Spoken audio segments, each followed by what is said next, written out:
네, 하나님의 말씀 에베소서 4장 11절 말씀 314쪽입니다.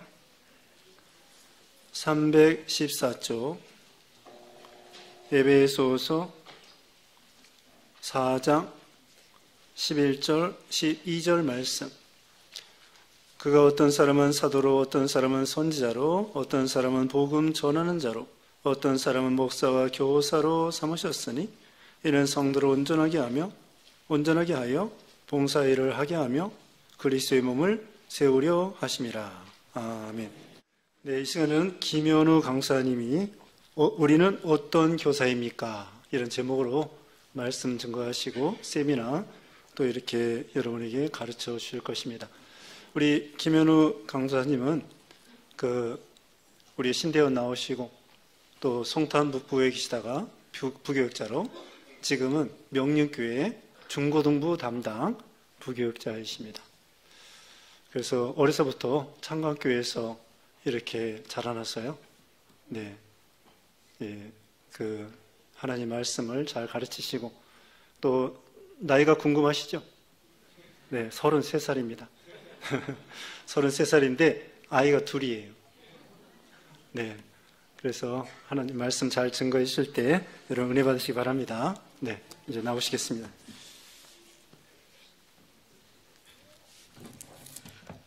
네, 반갑습니다.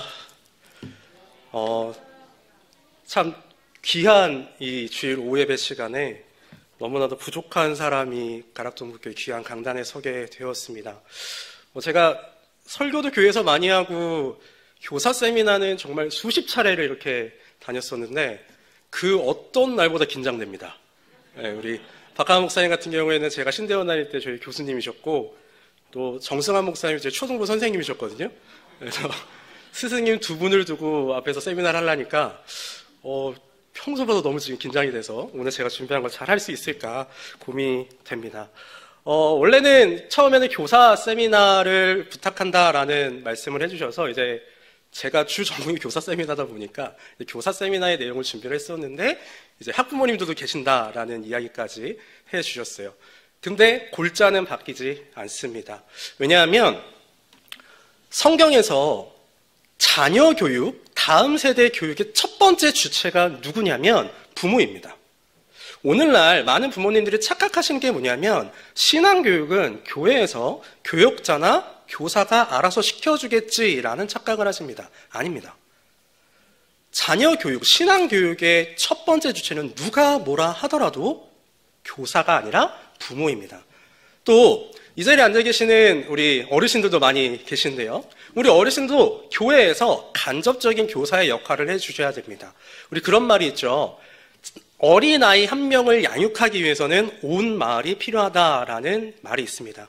그것처럼 우리 가락동북교회의 우리 아이들을 온전한 신앙인으로 성장시키기 위해서는, 양육하기 위해서는 우리 가락동북교회 모든 분들의 관심, 기도 또한 사랑이 필요하다라는 것을 기억하시고요. 오늘 이 시간 주로 교사에 대한 얘기를 다루겠지만 모든 분들이 직접적이고 또 간접적인 교사다라는 마음으로 이 시간 함께 들어주셨으면 좋겠습니다. 우리 PPT 한 번만 띄워주실까요? 네, 오늘 함께 나누실 이야기의 주제는요, 우리는 어떤 교사입니까? 라는 주제입니다. 본격적으로 들어가기에 앞서서요, 잠깐 제 소개를 하고 좀 넘어가겠습니다. 네, 저는 목사님께서 소개해 주셨지만 현재 명륜교회 중고등부 교역자로 있습니다. 네, 그전에는요, 송탄북교회에서 사역을 하다가 2022년도에 펜머스 문화선교회라는 문화선교 단체에 들어갔습니다. 거기서 초등부 교육 컨텐츠 또 교육 교재를 기획하고 개발하는 업무를 해서 팀장까지 수행을 했었고요. 그리고 백석 미래세대 연구센터라는 곳이 있습니다. 백석 교단은 들어보신 적이 있으실 것 같아요. 백석대학교 들어보셨죠? 네, 그 교단입니다. 그 교단 안에서 다음 세대를 전담하는 연구센터가 백석 미래세대 연구센터입니다.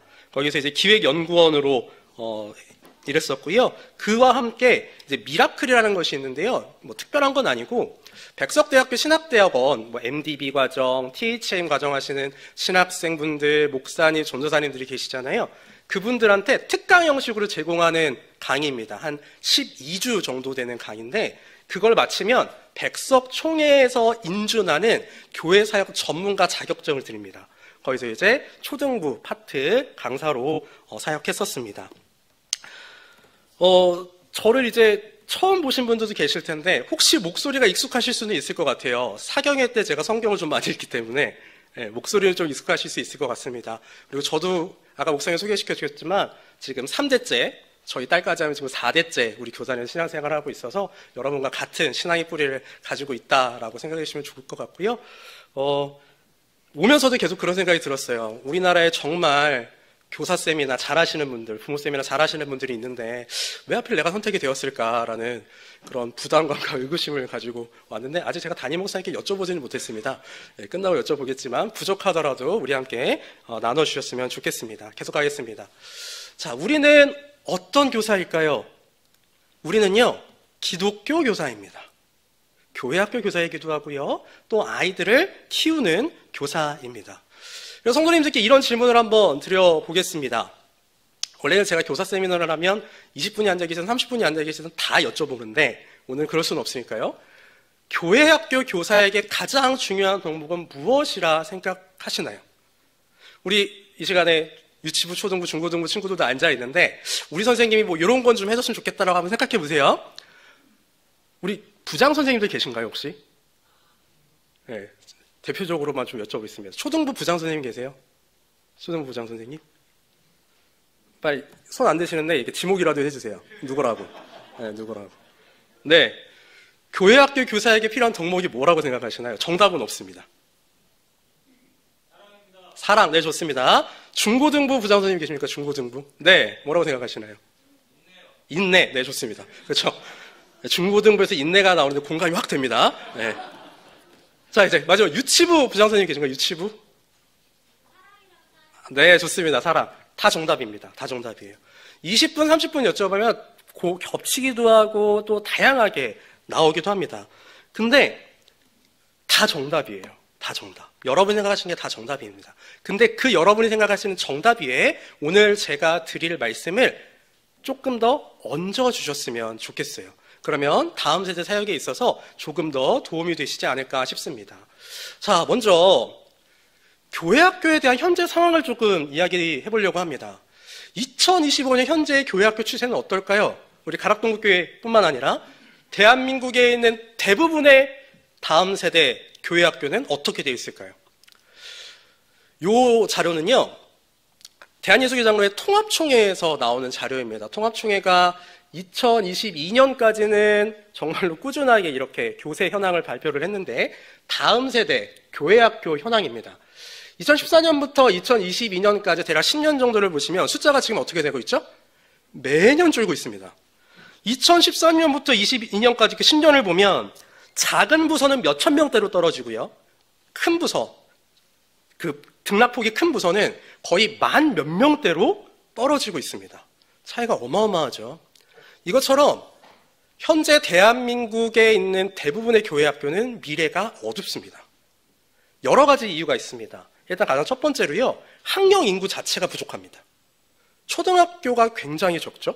올해 어느 기사를 보니까 입학생이 한 명인 학교도 있었고요. 차라리 입학생이 한 명이었으면 다행입니다. 지방에 있는 학교들 중에서는 입학생이 아예 없는 초등학교들도 있었고, 그러다 보니까 서울 지역에서도 초등학교 통폐합이 논의되고 있는 현실입니다.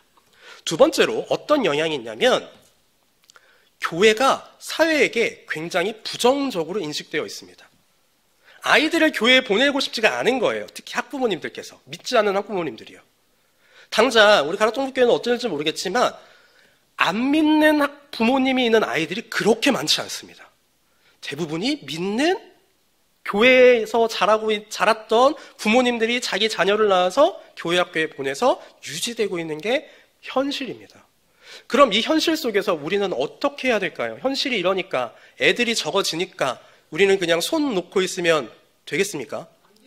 네, 안 됩니다. 당연히 안 됩니다. 당연히 안 됩니다. 그래서 이 교회학교를 살 수 있는 키, 그 키가 누군가에게 주어졌는데 그 누군가가 저는 교역자는 아니라고 생각합니다. 바로 교사입니다.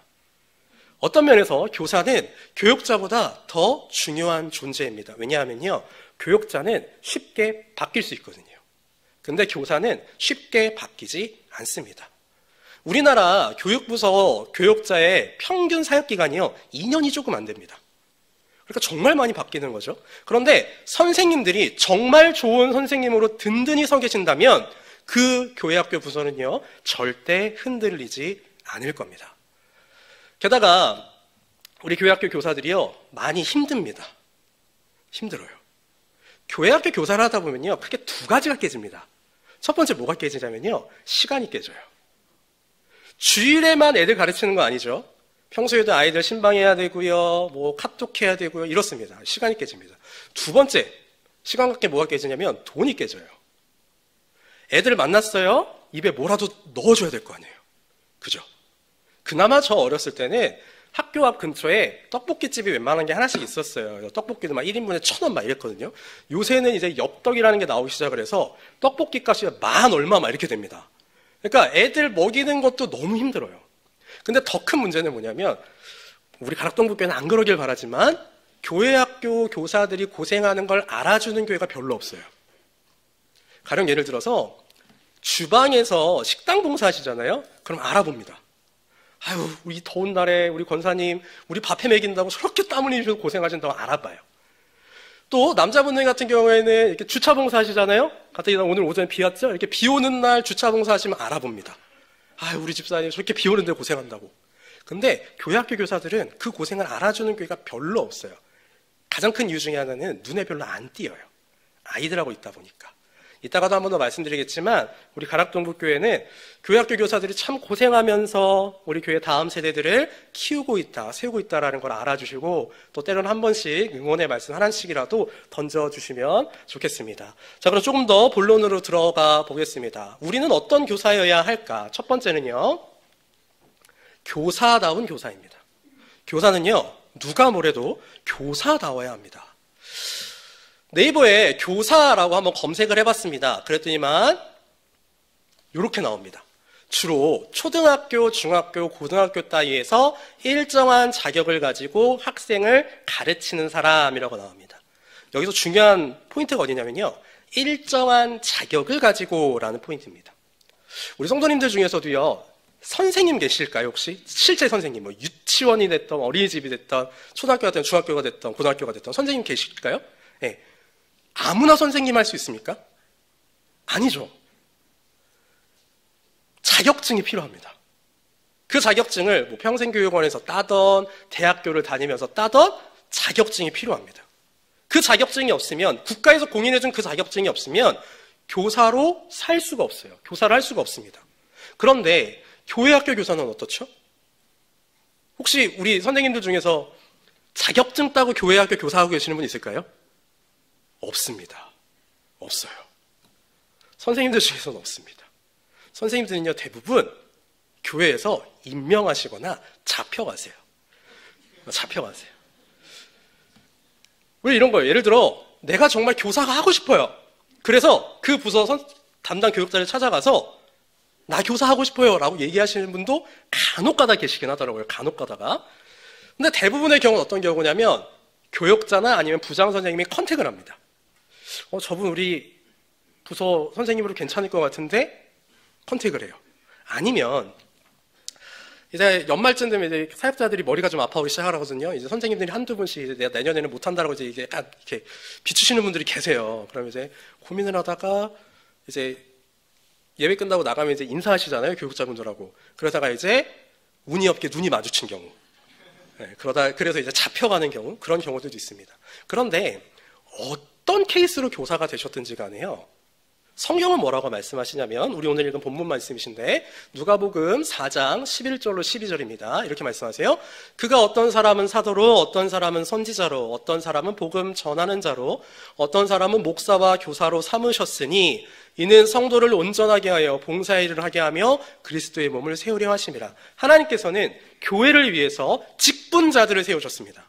그 직분자에는 정말 다양한 사람들이 있어요. 오늘 본문에도 다양하게 나오죠. 사도, 선지자, 복음 전하는 자, 정말 다양하게 나옵니다. 근데 그 중에 목사와 교사라는 표현이 등장하죠. 여기서 이 표현이 좀 문제인데요. 크리스토스톰이나 어거스틴 같은 고대 초대교회 교부들은 이 목사와 교사를 하나로 봅니다. 목사요 교사라고 봅니다. 뭐 칼빈 같은 경우에는 분리해서 보기도 하죠. 그런데 중요한 건 모든 교역자들을 우리 보통의 성도님들은 어떻게 보시냐면 누가 부른 사람이라고 이해하시죠? 장로님들이 부른 사람인가요? 아니죠. 하나님이 불러서 세운 사람이라고 이해를 하십니다. 교사도 마찬가지예요. 교사도 하나님께서 불러 세우신 사람입니다. 그래서 우리 자리에 계신 선생님들께서는 아이들을 대하실 때, 반을 양육하실 때 누구처럼 양육하셔야 되냐면 교역자처럼 양육하셔야 돼요. 교사라는 직분이 절대 가벼운 직분이 아닙니다. 혹시 우리 청년들 중에서 교사에 하고 싶은 마음이 있으시다면 정말 마음의 준비 단단히 하시고 들어가셨으면 좋겠습니다. 자, 그럼 조금 더 교사의 자격이 어떤 자격들이 있을까 한번 좀 보도록 하겠습니다. 마크 회케마라는 박사가요, 베드로서 4장 10절로 11절을 근거로 해서 교사의 자격에 대해 이렇게 정리를 해봤습니다. 교사는 이런 사람이라는 거예요. 첫 번째, 받은 것으로 봉사하는 사람. 두 번째, 하나님의 말씀을 말하는 사람. 세 번째, 하나님의 공급하시는 힘으로 일하는 사람. 그리스도를 통해서 하나님께서 영광 받으시도록 일하는 사람. 이게 교사라는 겁니다. 그래서 결론적으로 교사는 말씀을 전하는 사람이에요. 교사가 말씀을 전하지 않고 다른 일에 신경을 쓰면 이게 다 안 됩니다. 받은 것으로 봉사하는 게 아니고요. 하나님의 말씀을 말하는 게 아니에요. 그러다 보니까 하나님이 공급하시는 힘이 아니라 내 힘으로 하려고 하고 그리스도를 통해서 하나님이 영광 받으시는 게 아니라 내가 영광 받으려고 됩니다. 그런 교사는 자격이 없어요. 교사의 자격은 절대적으로 하나님께 의지하는 사람, 종속되어 있는 사람이어야 합니다. 자, 또 자격을 한 가지 더 볼게요. 제가 이제 대학교 때 기독교 교육과를 졸업을 했는데 기독교 교육과에 들어가면 첫 학기에 기독교 교육학 개론이라는 걸 배웁니다. 근데 그 기독교 교육학 개론 책에 보면 교사의 자격에 대해서 어떻게 정리를 하느냐면 교사를 영어로 티처라고 하잖아요. 그 영어 스펠링을 하나씩 따가지고 교사의 자격을 만들어 놨습니다. 좀 볼게요. 첫 번째 T입니다. Teachability, 가르치는 능력이 있어야 돼요. 교사는, 교회학교 교사는요, 누가 뭐래도 잘 가르칠 수 있어야 합니다. 가르칠 수 있는 능력이 필요해요. 두 번째, example, 좋은 본보기가 되어야 돼요. 삶을 통해서 내가 맡은 아이들의 좋은 본이 되어야 합니다. 세 번째로 attitude, 태도입니다. 하나님 앞에서 진실한 태도, 아까 우리가 조금 살펴봤던 말씀을 전하는 자로서의 태도가 분명해야 합니다. 다음으로 commitment, 헌신해야 돼요. 네, 정말 이 아이를 위해서, 내 교육 부서를 위해서 헌신해야 합니다. 다음으로 sense of humor, 재미도 있어야 돼요. 우리 아이들은요, 지루하면은 죽으려고 그래요. 네, 그래서 사실은 우리 초등부 아이들이 지금 제가 많이 심히 걱정이 돼요. 제가 지금 초등부 설교를 하면 이렇게 안 합니다. 네, 이렇게 안 해요. 정말 재밌게 해주는데 이게 작년부시다 보니까 어쩔 수가 없습니다. 그래서 초등부 선생님들은 특히 재미있으셔야 돼요. 다음으로 볼게요. enthusiasm, 열심과 열정이 있으셔야 됩니다. 또 마지막 R이죠.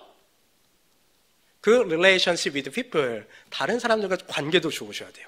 교육자와도 관계도 좋아야 되고 선생님들끼리의 관계도 좋으셔야 되고 아이들과의 관계도 좋으셔야 되고 학부모와의 관계도 좋으셔야 됩니다. 자, 지금 제가 교사의 자격들에 대해서 한번 쭉 말씀을 드렸어요. 근데 제가 이렇게 말씀을 드리면 간혹 가다가 우리 선생님들의 얼굴 표정이 밝아지시는 분들이 있어요. 무슨 뜻인가? 이걸 복음으로 받아들이시는 거예요. 나는 저런 자격들이 없으니까 교사를 그만둘 명분이 생겼노라. 이런 마음을 가지시는 분들이 있어요. 아닙니다. 아니에요. 왜냐하면 아까 제가 오늘 본문에서 말씀드렸죠? 모든 교사는 누가 세우셨다고요? 그가 세우셨어요. 하나님께서 세우셨어요. 하나님이 부른 사람들이 바로 교사입니다.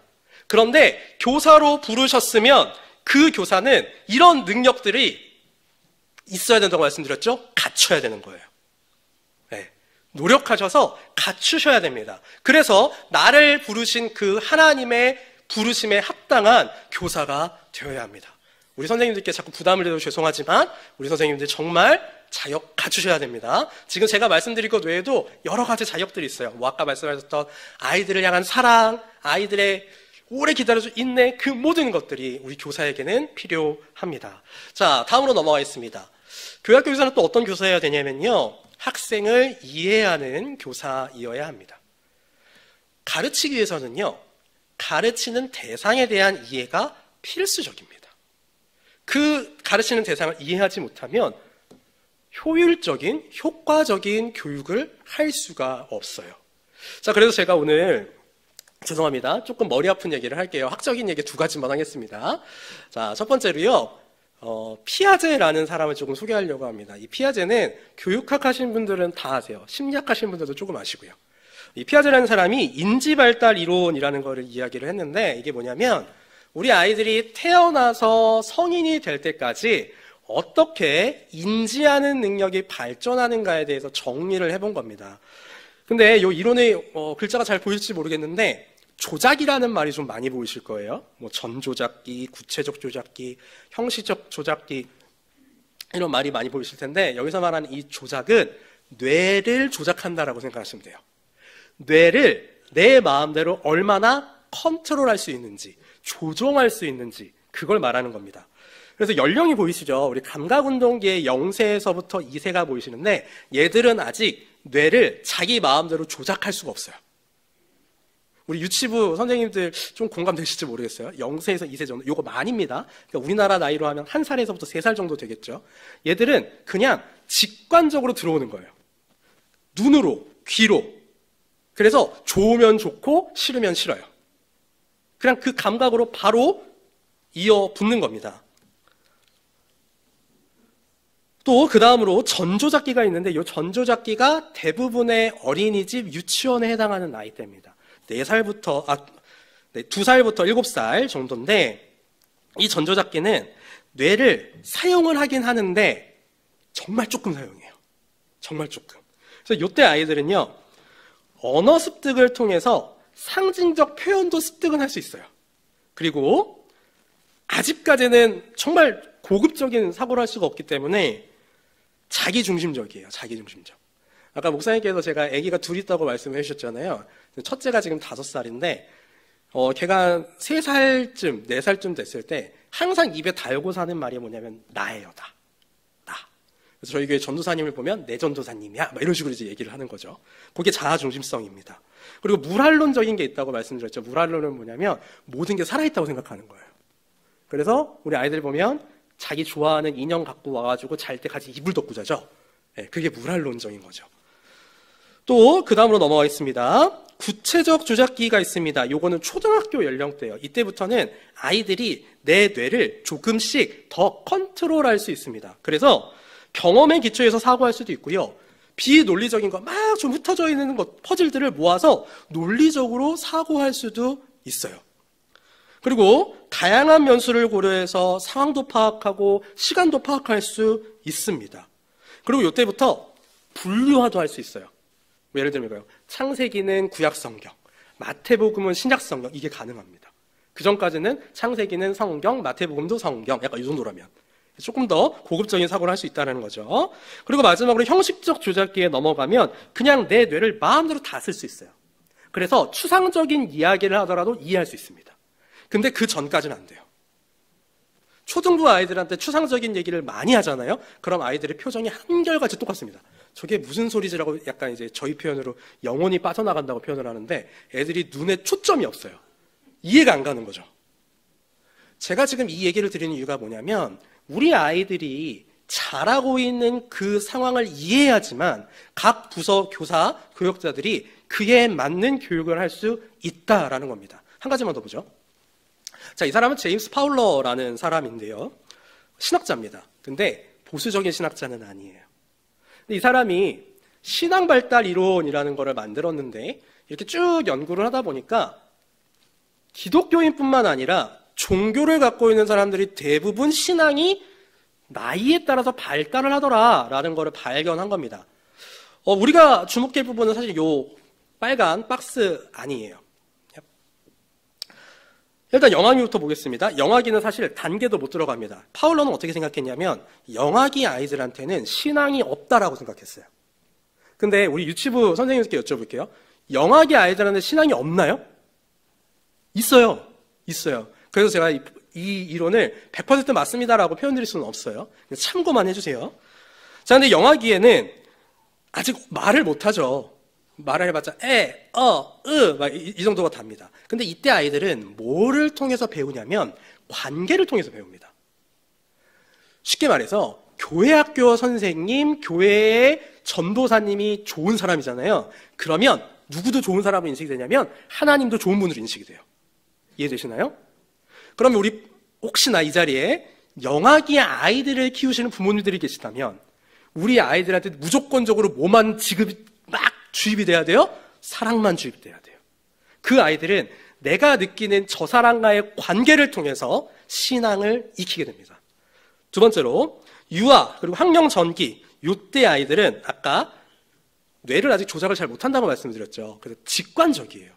그래서 시각적인 자극, 청각적인 자극 또 아니면 감각적인 자극들, 몸을 움직인다고 하는 것에 굉장히 반응을 많이 합니다. 그래서 이때 아이들한테 정말 중요한 것 중에 하나가 뭐냐면 그림이에요. 사파. 그림 같은 걸로 아이들을 교육할 수 있습니다. 또 그 다음으로 넘어가서 학령기, 이때는 신화적, 문자적 단계라고 하는데 어느 정도 종교 의식도 이해해요. 아, 예배는 이런 거구나. 이해합니다. 또 논리적으로 사고도 어느 정도 할 수 있어요. 죄송합니다. 문자를 해석할 수도 있습니다. 타인의 관점에서 볼 수도 있어요. 근데 이때 특징이 뭐냐면 종교적 관심이 제일 높을 때예요. 쉽게 이렇게 말씀드릴게요. 전도하기 그나마 가장 쉬운 부서가 어디죠? 초등부예요. 그때 아이들은 교회에 와서 설교 듣는 걸 마치 그리스 신화 듣는 그런 비슷한 감정을 갖습니다. 그래서 요때 초등부 아이들을 대상으로 설교하시는 우리 초등부 담당 교육자가 누구시죠? 박성희 전사님이세요? 내 얘기 도봉교에 들어봤었죠? 네. 제가 뭐라 했었냐면 스토리로 하라고 해요. 항상 스토리로. 어려운 얘기하지 말아라. 무르러져가지 스토리로 가라. 라는 이야기를 합니다. 왜냐하면 그래야지 아이들이 이해가 되기 때문이에요. 자, 그 다음으로 넘어가서 청장연기. 우리 청년부터 가면 죄송합니다. 청소년부터 하고 갈게요. 이때는 논리적 사고도 돼요. 그리고 사춘기를 겪다 보니까 새로운 자아가 형성됩니다. 그리고 이때 영적 실망이라는 걸 하게 돼요. 뭐냐면 초등부 때는 하나님이 기도하면 내 기도 다 들어주실 것 같았어요. 근데 조금 머리가 커지고서 기도를 하다 보니까 약간 기도가 다 들어주시는 것 같지는 않거든요. 이런 약간 실망이 오게 됩니다.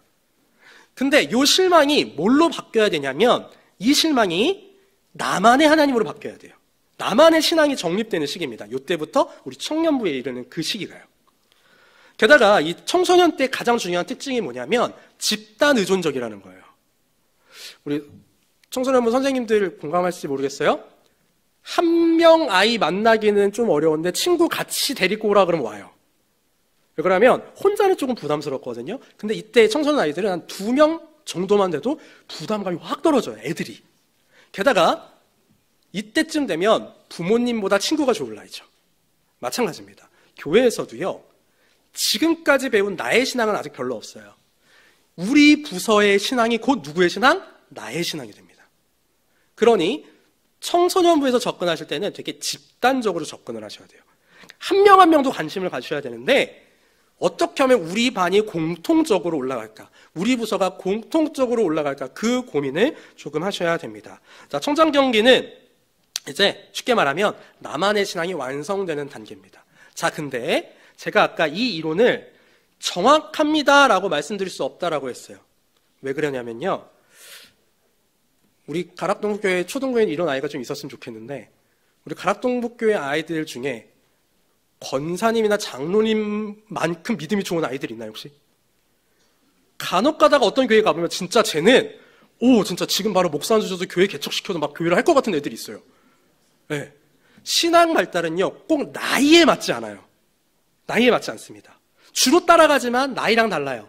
그래서 우리 선생님들, 부모님들, 조부모님들은 뭘 관찰하셔야 되냐면 지금 내 아이의 신앙 수준이 어느 정도에 가 있을까를 관찰하셔야 됩니다. 그리고 그에 알맞은 신앙교육을 진행하셔야 해요. 자, 그리고 제가 하나 소개시켜드리고 싶은 게 있어요. 바로 다중지능이라는 겁니다. 자, 여기서 제가 세대 차이를 약간 느끼게 해드릴게요. 혹시 학교 다니실 때 IQ 테스트 해보신 분? 한 분도 안 계실 수는 없어요. 안 여쭤볼 테니까 손만 들어주세요. IQ 테스트 하셨다. IQ 테스트 해보셨다. 네. 자, 손 내리시고, 나는 IQ 테스트 안 했다, 학교에서. 안 했다. 자, 너네들은 했을 리가 없어요. 너네들은 했을 리가 없어요. 여기서 어디서 갈리냐면요. 대충 90년대생에서 갈려요. 90년대생 이전에는 IQ 테스트를 웬만하면 하거든요. 근데 90년대생 이후로는 IQ 테스트를 안 합니다. 왜냐하면 더 이상 IQ가 중요하지 않다라는 게 그때부터 교육 패러다임이 바뀌었어요. 그래서 어디에 주목을 하기 시작을 하냐면 다중지능이라는 것에 주목을 하기 시작합니다. 다중지능은 쉽게 말해서 사람이 한 가지 지능만 가지고 있지 않다라는 거예요. 사람은 다양한 지능을 가지고 있다. 근데 그 이 다양한 지능들 중에서 한두 가지 자신이 강하게 나타나는 지능이 있는데 그 지능을 강점 지능이라고 이야기한다. 이게 다중지능입니다. 그러니까 우리 옆자리에 앉아 계신 분들 이렇게 얼굴 한 번만 봐보시겠어요? 네. 안 똑똑해 보여도 이분이 어디 한 분이라도 똑똑하신 분들인 거예요. 네. 예를 들어 모두 들어가 있냐면요. 대인관계지능이라고 제일 위에 보이시죠? 대인관계지능. 이거는 정말 사람과 관계를 잘 맺는 거. 이게 IQ에서는 지능이 아니에요. 똑똑하다고 인정되지 않아요. 근데 다중지능 아래에서는 똑똑하다고 인정이 됩니다. 네. 또 밑에 보면 자연이해지능. 저 자연이해지능 높으신 분이 교회에 계시면 교회의 화분이 죽지 않아요. 정말 관리 잘하세요. 네.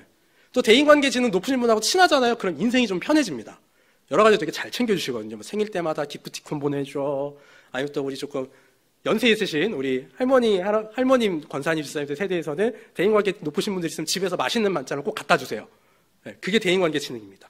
그 다음에 뭐 언어지능, 공간지능 여러 가지 지능들이 있죠.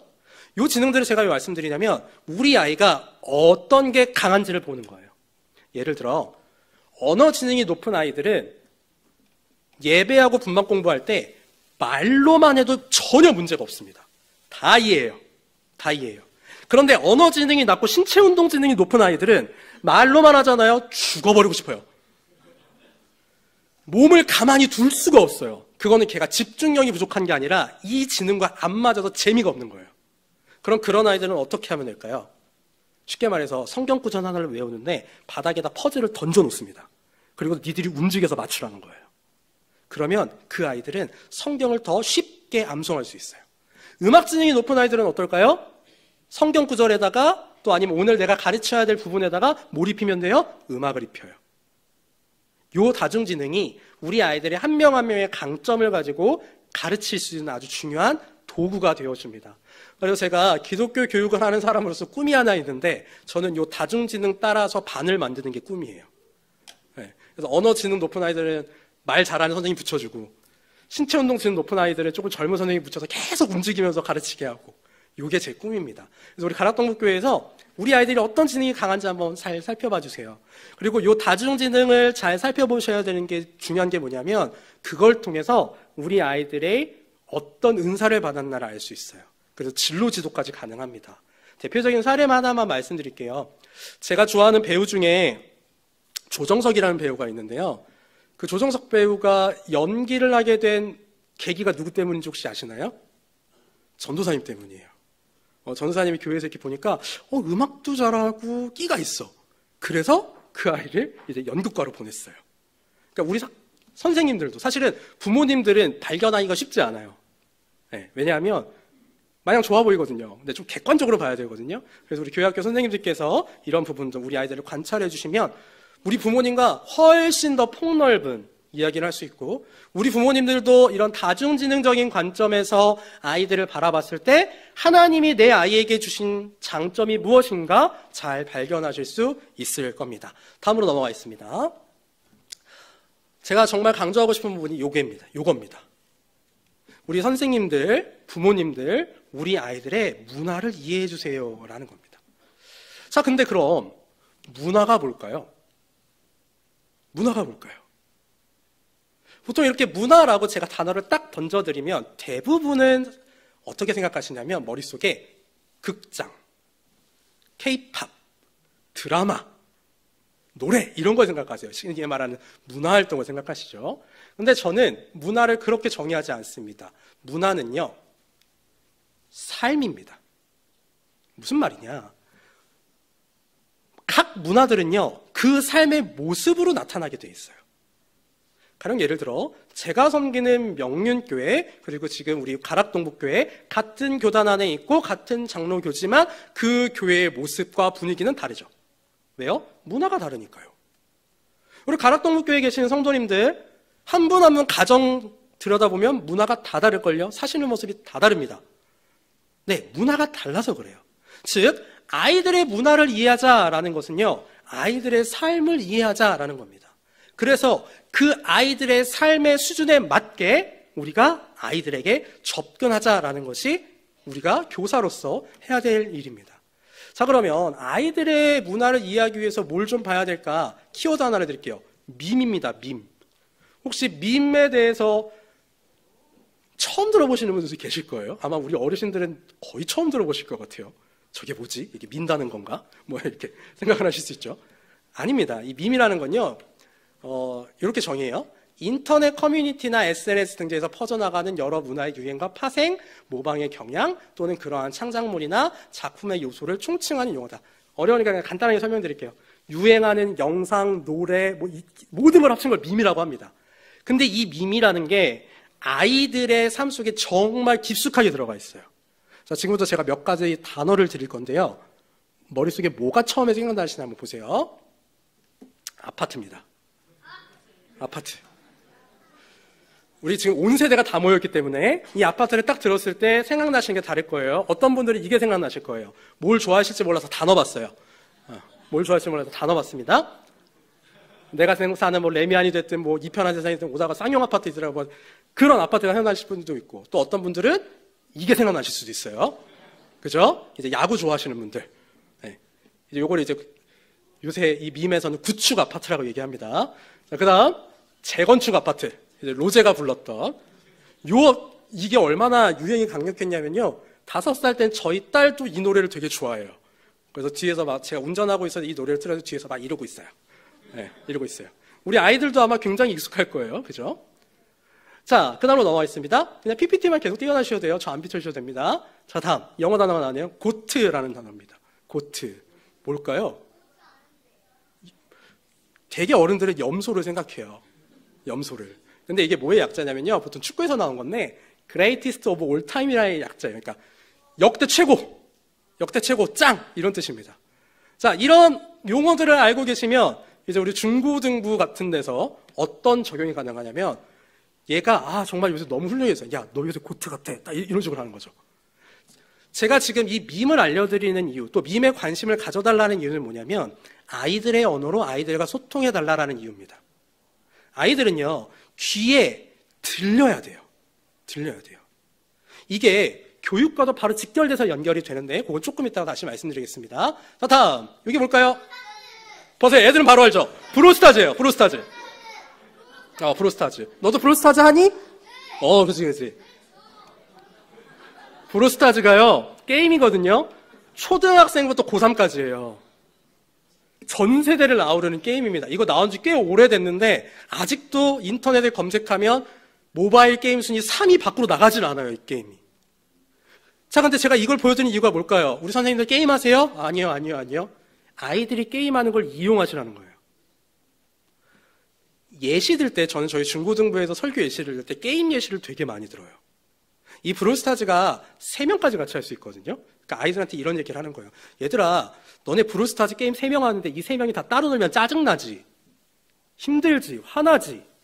교회 안에서 만약에 우리의 마음이 다 따로 놀면 어떨까? 그 교회가 좋은 교회일까? 이런 식으로 접근하는 거죠. 그래서 아이들의 문화를 알아야지만 아이들의 귀에 들리는 설교, 가르침을 할 수가 있습니다. 물론 알아요. 우리 어른들 입장에서 교회에서 애들이 이거 하고 있는 거 보시면 속에 우라통이 터지죠. 그렇지만 그게 지금 아이들의 문화입니다. 자, 다음으로 이건 우리 청소년들을 청소년, 손주, 자녀, 교사이시면 반드시 아셔야 되는 거 MBTI입니다. MBTI 모르면 애들하고 대화가 안 돼요.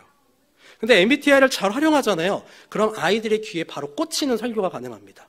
예를 들어 제가 이제 요새 저희 중고등부 오후 예배 시간에 창세기부터 요한계시록까지 구속사 시리즈를 쭉 설교를 하는데 첫 번째가 창조에 관한 거였거든요. 근데 하나님의 창조를 보면 하나님이 정말 완벽한 계획으로 창조하셨죠. 그래서 저는 이렇게 표현합니다. 여러분, 하나님의 창조는 완벽한 제형입니다라고 표현합니다. 이해되시죠? 제가 무슨 말 하는지 우리 청년분들은 이해되실 거예요. 또 예수님의 12제자 한 명이었던 도마, 예수님이 부활하셨다고 자기 친구들이 얘기하는데 뭐라 그래요? 나는 손가락 넣어보고 하기 전에는 못 믿겠다라고 얘기하죠. 그래서 제가 뭐라 그랬냐면 여러분, 내 생각에 우리 도마는 T야 라고 이야기를 했어요. 지금 우리 어르신들은 저게 뭔 소리여 라는 표정으로 보고 계시는 거예요. 근데 우리 청년부 청소년부서 이해되실 거예요. 즉 청소년 교사라면, 주일학교 교사라면 우리 아이들의 귀에 들리는 말을 해줘야 되기 때문에 이런 것들을 다 알고 계셔야 한다라는 겁니다. 또 이런 것도 있어요. 원형적 사고 이런 게 있습니다. 원형 사고가 뭐라면 슈퍼 긍정적인 사고인 거죠. 슈퍼 긍정적인 사고. 뭐 이런 거예요. 이제 장원영 이 분이 되게 긍정적이래요. 빵 가게를 갔는데 자기 바로 앞에 이제 빵이 다 떨어진 거예요. 보통 다른 사람은 짜증나 막 이럴 텐데 장원영 씨는 어떻게 하냐면 갓 구운 빵을 먹을 수 있네. 완전히 럭키 미키잖아. 이제 이런 식으로 나가는 거죠. 우리 아이들한테도 우리 아이들이 정말 어려운 상황에 처했을 때 선생님이 이런 식으로 접근할 수 있어요. 원형적. 야 누구야? 우리 원형적 사고를 한번 해볼까? 너가 지금 상황이 이렇지만 선생님 생각이 이렇게 할 수 있어. 이거 조금 럭키 미키일 수도 있어. 라는 식으로요. 우리 부모님들도 한번 활용해 보셨으면 좋겠어요. 그리고 요새 제일 유행하는 것 중에 하나입니다. 칠가이. 이 칠가이라는 건 뭐냐면요. 표정이 어때 보이세요? 우리 어르신들? 되게 여유 있어 보이죠? 이 칠하다는 게 되게 느긋한 이런 뜻이거든요. 이 캐릭터가 어떤 캐릭터냐면 무슨 일이 벌어졌을 때 정말 여유롭게 다가와서 아무것도 아닌 양 처리하는 그런 캐릭터예요. 만약에 누군가가 무슨 일이 터져서 되게 조급해요. 그러면 너는 칠하지 못해. 우리 칠해볼까? 이런 식으로 접근할 수 있는 거예요. 제가 지금 이런 밈들을 알려드렸던 이유, 우리 어르신들은 손주랑 솔직히 이야기 하시고 싶으시잖아요. 네. 이런 거 하나씩 툭툭 던져주세요. 그러면요, 우리 손주들 입장에서는 우리 할머니가, 우리 할아버지가 이렇게 돼요. 야, 너 칠이 뭔지 아냐? 할머님한테 설명 좀 해줘봐. 우리 부모님들도 아이들이 어떤 거에 관심이 있는지 한번 같이 그 주제로 이야기를 하실 수 있고, 교회 교육부서 교육자 선생님들은 이런 밈들을 설교 또 분반 공부의 도구로 활용하실 수 있습니다. 시간이 많이 없기 때문에 빨리 넘어가겠습니다. 세 번째로 교사는 어떤 교사여야 되느냐? 공부하는 교사여야 돼요. 죄송해요. 근데 어쩔 수가 없어요. 공부하셔야 돼요. 어떤 공부를 하셔야 되느냐? 첫 번째, 성경 연구하셔야죠. 내가 가르쳐야 될 성경을 정말 열심히 연구하셔야 돼요. 마치 누구처럼? 교역자처럼. 아까 제가 말씀드렸죠. 목사와 교사를 한 카테고리로 보기도 한다고요. 우리 교육자분들 설교 준비 정말 힘들거든요. 그거 하시는 것처럼 우리 선생님들도 아이들의 분반 공부를 준비해 주셔야 됩니다. 다음으로 방법도 연구를 하셔야 돼요. 어떻게 하면 이걸 우리 아이들한테 전할 수 있을까? 한번 연구해 보셔야 됩니다. 제가 하나만 소개해 드릴게요. HBLT 모델이라는 건데요. 이거는 기독교 교육을 배운 사람들은 대부분 해요. 훅북, 룩툭 4단계로 가르치는 건데, 훅은 뭐냐면 도입이에요, 도입. 그래서 아이들한테 흥미로운 주제를 통해서 아이들의 흥미를 유발하는 겁니다. 두 번째, 북은요, 성경에 있는 내용을 그대로 가르치는 거예요. 자, 이 성경은 이런 뜻이야. 우리한테 말씀해 주신 게 이런 거야. 라고 가르치는 겁니다. 세 번째, 룩은 뭐냐면 적용이에요. 그래서 이 말씀을 우리는 이렇게 적용할 수 있어. 이게 룩입니다. 마지막 툭은요. 그렇기 때문에 우리는 이렇게 살아갈 수 있어야 해.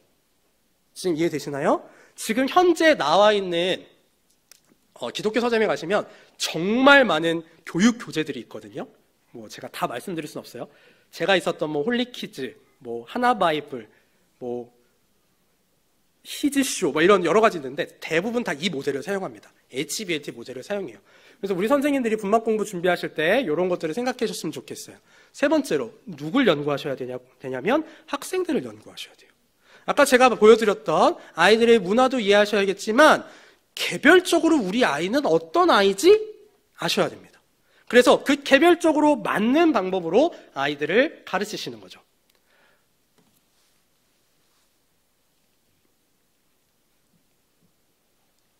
네, 이런 것들을 확인해 주셔야 돼요. 문화, 특성, 취향, 환경, 이런 것들이 다 아이들을 연구해야 될 범위입니다. 자, 이제 빠르게 좀 맞춰보겠습니다.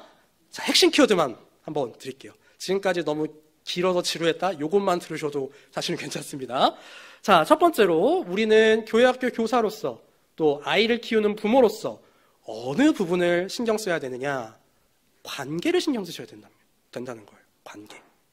아이들과 관계를 맺기 전에는 교회학교 선생님들이 어떤 좋은 말을 좋은 방법으로 써서 하더라도 아이들은 듣지 않습니다. 들리지 않습니다. 그래서 저는 어느 교회가 됐던 부임을 하잖아요. 가장 먼저 신경 쓰는 1순위는 아이들하고 친해지는 거예요. 아이들하고 좋은 관계를 맺는 겁니다. 아이들과 좋은 관계를 맺잖아요. 그러면 첫 부임, 첫 예배 시간에 누워있던 애가 안 졸려고 노력합니다. 그래서 교회학교 선생님들 관계 정말 잘 맺으셔야 돼요. 아이들과. 또 부모님들도 마찬가지입니다. 아이들과 관계 정말 잘 맺으셔야 해요. 자, 관계의 카테고리를 조금 한번 말씀드릴게요. 교사와 학생, 학생과 학생의 관계도 신경 쓰셔야 되고, 교사와 학부모의 관계도 신경 쓰셔야 되고, 학생과 하나님의 관계, 학생과 교회의 관계, 이런 전반적인 것들을 모두 다 신경 써 주셔야 합니다. 두 번째로 우리는 다음 세대를 위해서 무엇을 해야 되느냐? 장소도 신경 쓰셔야 돼요. 장소. 좋은 장소가 필요합니다. 근데 여기서 제가 말하는 좋은 장소란 매번 리모델링을 해서 깔끔한 기구, 먹을 거 많은 그런 장소가 아니라 나 혹은 우리의 편한 공간이 필요하다는 거예요. 우리 가락동북교회 초등부 아이들한테는 초등부가 제일 편한 공간이어야 돼요. 중고등부 친구들한테는 중고등부실이 가장 편한 공간이어야 됩니다. 주일뿐만 아니라 평일에도요. 친구 만나서 갈 데 없는데 어디 가지? 교회 갈까? 이런 식으로 돼야 되는 거예요.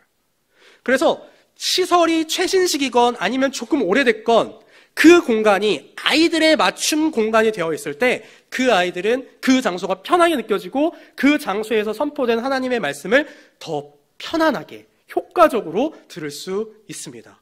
다음으로 지속성입니다. 이게 단발적으로 끝나면 안 돼요. 지속돼야 됩니다. 우리 선생님들 중에서요, 정말 대단한 선생님들이 어떤 선생님들이냐면 정말 1년 내내 끊임없이 아이들과 관계 맺고 연락하고 연구하고 하시는 선생님들이에요. 교사로서, 부모로서 아이들에 향한 관심이 지속되어야 됩니다. 교회도 마찬가지예요. 오늘 제가 이런 식으로 교사 세미나 부모 세미나 하고 가면 얼마 동안은 다음 세대에 대한 관심이 높아지실 수도 있어요. 근데 이게 높아졌다가 식어지면 안 돼요. 반드시 지속되어야 합니다. 네 번째로 연계가 필요합니다. 무슨 말이냐? 지금 제가 해드렸던 이야기들 있죠. 아이들한테 관심을 갖고 이해하고 관계 좀 맺고 좋은 장소도 합니다. 근데 그 모든 게 다 연계되어야 된다는 거예요. 근데 이 연계는 무엇도 포함되냐면 교회 전체적인 연계도 포함됩니다. 무슨 말이냐? 유치부부터 초등부, 중등부, 고등부, 청년부, 이청년부에 이르기까지 다 따로따로 노는 게 아니라 쭉 연계되는 것들이 필요하다는 거예요. 또한 아까도 말씀드렸지만 가정과 교회의 연계, 교사와 학부모의 연계, 이런 것들이 유기적으로 이루어져야만 이 어려운 세상에서 다음 세대 아이들을 길러낼 수 있습니다. 자, 이분은요, 청암교회 담임이신 이정현 목사님이라는 분이에요.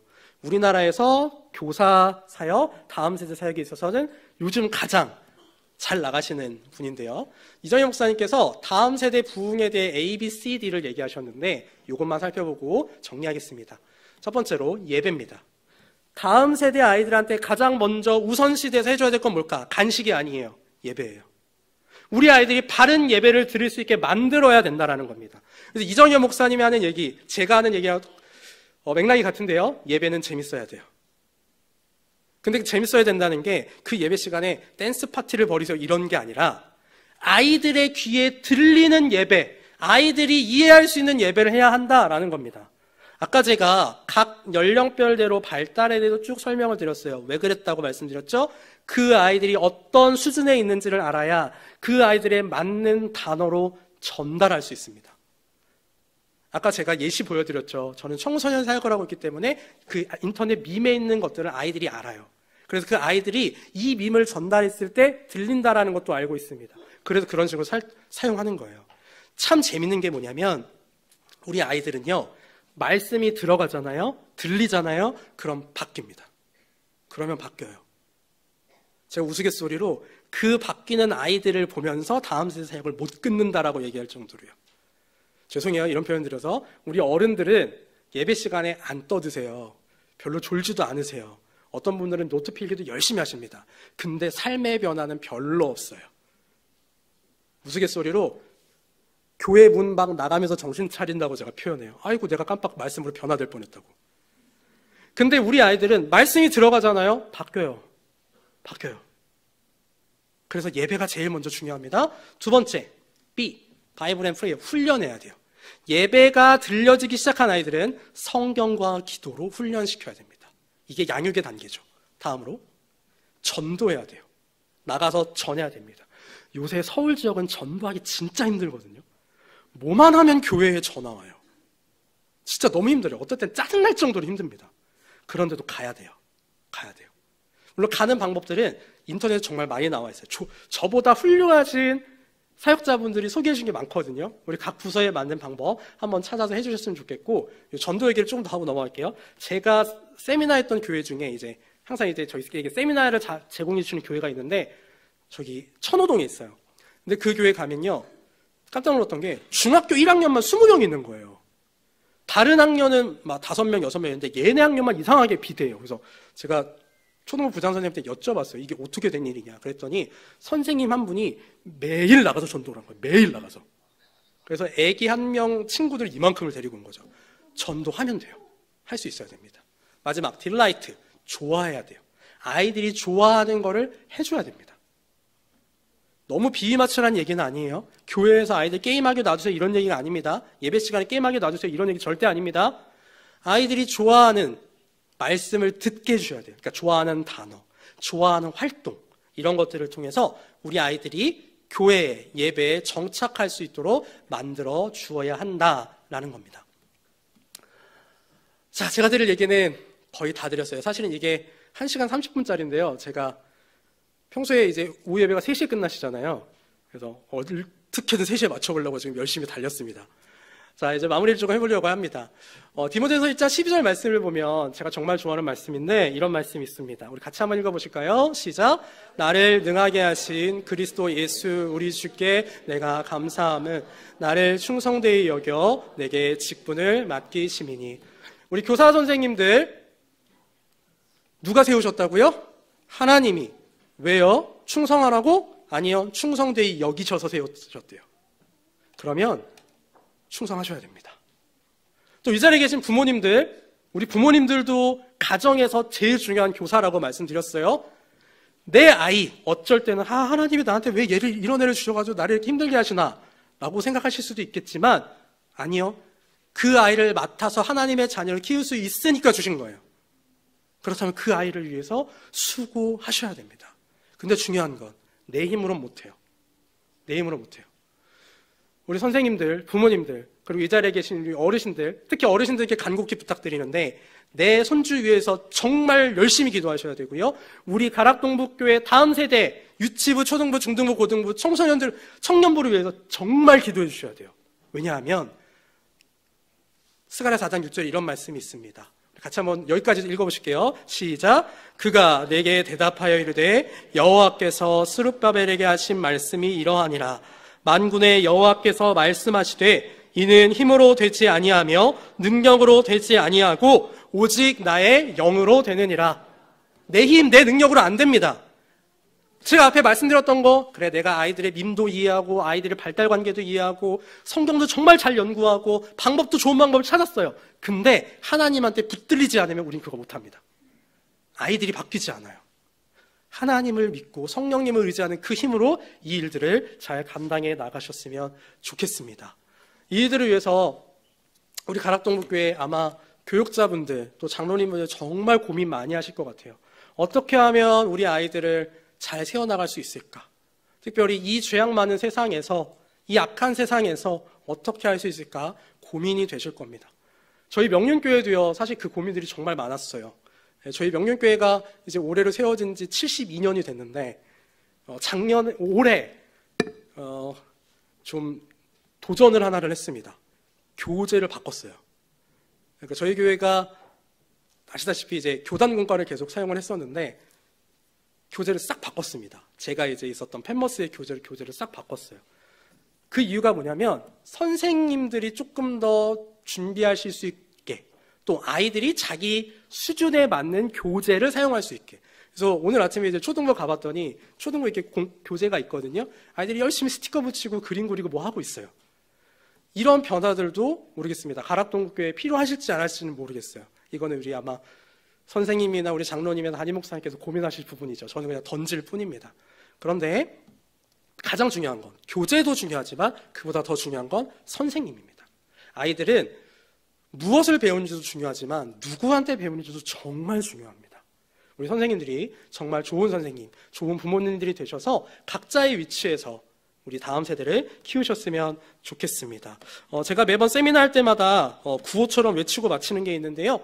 마지막 슬라이드 한번 보겠습니다. 요겁니다. 네, 이게 제가 있었던 펜머스에서 했었던 구호인데, 원래 교사 세미나이기 때문에 교사가 되어 있는데, 여기서는 이제 그냥 자기 넣으시면 돼요. 선생님이면 선생님은 교사, 부모님은 부모님, 할머니는 할머니, 할아버지는 할아버지 넣으시면 됩니다. 그리고 맞아, 예배가 바뀐다라는 건 왜 형식을 바꾸세요 이런 얘기가 아니라, 예배가 아이들이 들릴 수 있는 예배, 말씀이 들려지는 예배가 되도록 바뀌어야 된다라는 겁니다. 제가 첫 번째 줄 읽을 테니까요, 우리 성도님들 두 번째 줄 읽어주시면 감사하겠습니다. 교사가 바뀌면, 네, 교사, 부모님, 할아버지, 할머니가 바뀌잖아요. 그럼 아이들은 바뀌어요. 바뀝니다. 또 세 번째 줄 제가 읽겠습니다. 예배가 바뀌면, 네, 우리 아이들에게 우리 가락동북교회 모든 교육부서는, 우리 교회는 뭐 재밌는 거는 별로 없을지 몰라도 예배가 너무 좋아. 우리 목사님, 전도사님의 설교가 내 귀에 들려 라고 되는 그런 예배가 되었으면 좋겠습니다. 그래서 우리 가락동북교회도 정말 다음 세대가 어렵다 하지만 그 가운데서도 훌륭한 믿음의 다음 세대를 길러내시는 그런 하나님의 몸된 교회로 세워지셨으면 좋겠습니다. 기도하겠습니다. 살아계신 하나님, 은혜를 감사합니다. 아버지 하나님, 오늘 이 귀한 시간, 이 귀한 교회에서 우리 선생님들과 부모님들께 다음 세대에 대한 내용들을 함께 살펴보았습니다. 아버지 하나님, 주님 다시 오실 때가 가까워지고 있어 참으로 다음 세대를 양육하기가 어려운 때를 맞았습니다. 하나님, 그러나 우리가 바로 서고 노력할 때, 또 성령님께 붙잡혀 하나님의 은혜와 하나님의 힘으로 사역을 해나갈 때, 비록 숫자는 많지 않을 수 있더라도 참된 믿음의 다음 세대를 세워갈 줄 믿습니다. 주님, 그 일에 우리를 부르셨사오니, 우리를 충성되이 여겨 부르셨사오니, 하나님 그 일에 충성하는 우리 가락동북교회 모든 교사들, 또 부모님들 될 수 있도록 주님 은혜 베풀어 주시옵소서. 감사드립니다. 우리 주 예수 그리스도의 이름으로 기도하옵나이다. 아멘.